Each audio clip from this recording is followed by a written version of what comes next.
can we go into a bit of the dark side of wrestling? Because something's just tickled in my mind and gone, okay, so I'm assuming you've seen Dark Side of the Ring, the Vice documentary series.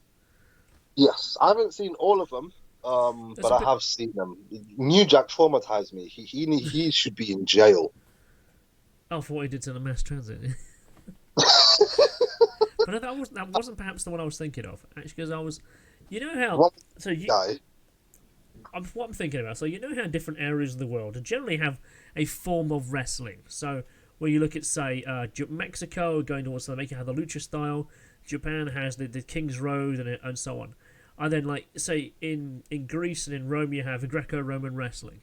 But then, like in Yeah. Africa, you also have this form of wrestling where they've almost personified their identity onto wrestling with a kind of voodoo style wrestling, hmm resurrection wrestling. That was really interesting. I think, and it appears to be getting quite popular. I know there's certainly in that documentary there appeared to be resentment between the Christian community and that voodoo-esque wrestling characters, where they're resurrecting something that appears to be a bit of a sticking point of contention, but appears to be gaining a bit of a following there. So how does that make you feel to know that almost there's an African unique wrestling in the same way that there's lucha, that there's King's Road, there's actually their own version in Africa. How's that? See, I also saw it over a decade ago. I was well aware of it.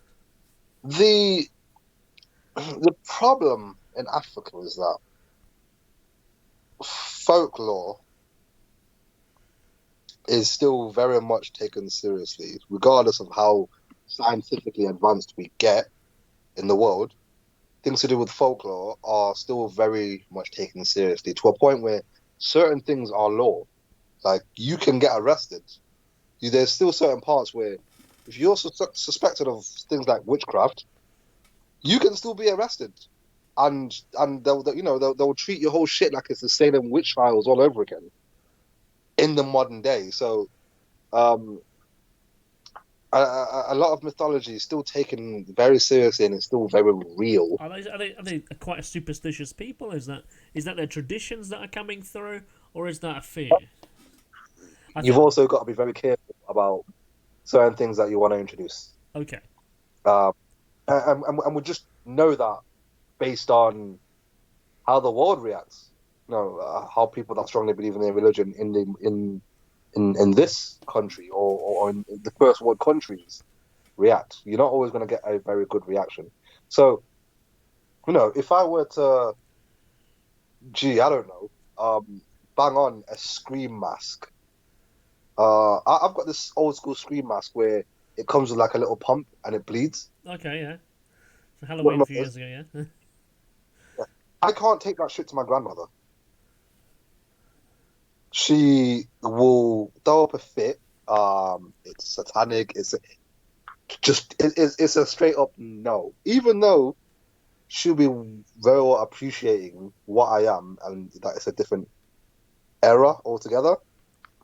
It's more about also holding on to because it's very hard to let go of ideologies that you've been raised through your whole life. Yeah, It's sort of why. In fact, that point I've just said exactly is why I no longer get offended if I hear something racist coming from an old person. I just don't because that's the era they grew up in. It's too late to change it. They know better. They probably know better because if you live on this earth right now, you know better. yeah, You know.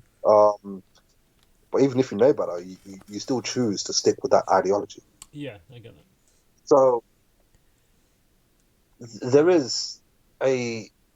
It's more of a generational thing when it comes to wrestling and them not liking it in terms of the Christian community not really being accepting of the voodoo style things that you get done in wrestling or the characters. And it's also, I'll say, it's also to do with not completely appreciating what wrestling is and how it works and what kayfabe is.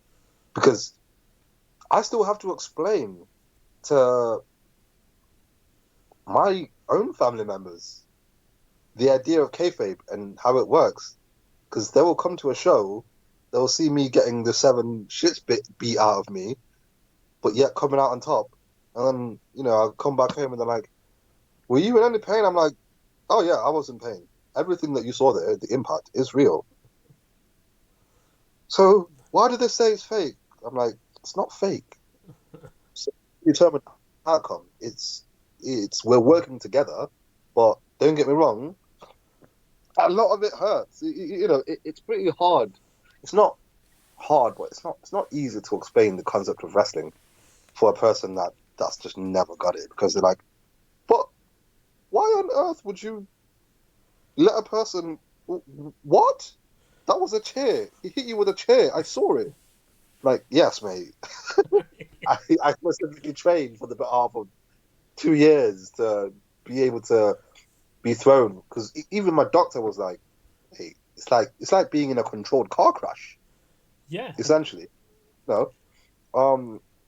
And if you don't like wrestling, I don't know why on earth you would ever be a wrestler, because it's up until even now, me personally, it's the most physically demanding thing I've ever done in my entire life. It is the hardest. No amount of anything in my life was ever as hard as doing wrestling. Even uni and A levels was harder than. Well, no, wrestling was harder than all of that. Just you know, it's just physically demanding, and it's a matter of whether or not those people understand it. So I think a lot of the outrage comes from one, not understanding, because can guarantee you every African who's ever watched wrestling knows who Undertaker is. That's And he's still in their head because of our folklore, or of our mythologies, of the fact that we fear dark things. But the interesting thing is that those strong beliefs are not exclusive to Africa. I have grown up with a lot of Asian friends, very similar. Um, my best mate calls it old country. He's from Pakistan, and it turns out that some of the folklore, some of the creatures in our folklore have identical backstories.